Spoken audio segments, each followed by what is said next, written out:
What an interesting day. I've been going through my emails and messages from people, and it's crazy, you guys, because the biggest thing that I am seeing from people, almost every message I'm encountering, is people are filled with anger and disappointment at themselves for decisions that they're making and ways that they've screwed up. And I've had to like talk people through this process of self-forgiveness when you screw up and you eat something wrong, right? So I want to take a second to talk about it. First of all, if you are identifying foods as good and bad, you might have a deeper issue that you're dealing with, and that is your relationship with food.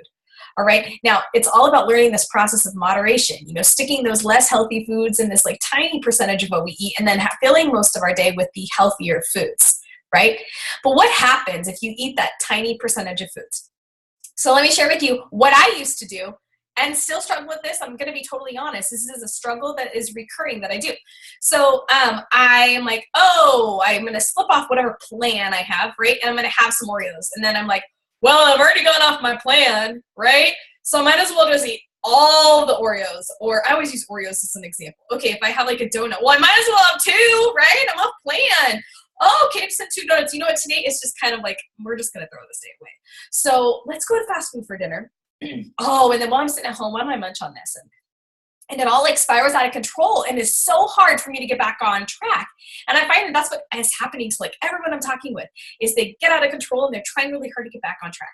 So let me talk with you about that. So first of all, one of the tips I recommend you try to do is on those off days, track your calories. Because guess what I found out?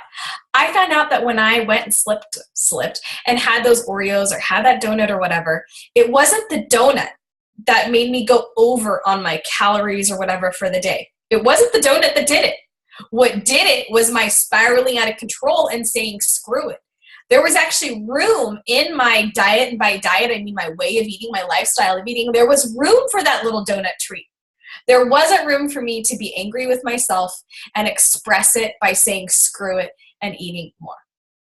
So I wanted to talk with you about this because you might be struggling the same thing. You screw up once and it's really hard to get back on track. So I want you to go in that moment where you ate something you didn't like, you're in that like post eating it phase, you're like, oh, that wasn't as exciting as I wanted, or it was exciting and I want to keep doing it. And go, okay, if this happened again, would I want that to happen again? And really think about that. If I don't want it to happen again, what can I do differently to help prevent that? That's how I was able to identify things, like where I found that if I drank plenty of water, I didn't crave sweets, or I found that if I prepped my lunch in advance, I was less tempted to grab other things. You start to learn things. And I want you to embrace the power of now. Embrace the power that you have in this moment of change. Because so often we think that right out of the gates, we have to be perfect. We start focusing on our health and we think we've got it all together the second we get out of the gates. And then when we screw up, we spiral, right? So I want you to think about this as a learning process and embrace that power. When you screw up, and I don't even like the word screw up, but if you go off this like strict plan, I want you to take a moment and think about what happened. Is it just a quick step off course, a pit stop? Or is it, whoa, a detour? And think about that and get yourself back on course and just ponder. And what you learn to get yourself back on course is going to help prevent you from going off course in the future. Now, with that being said, I've been using this driving analogy, but you're going to take pit stops. You are. And don't beat yourself up. Accept that. When you take a road trip, you need pit stops. So you're going to pee in the car, right?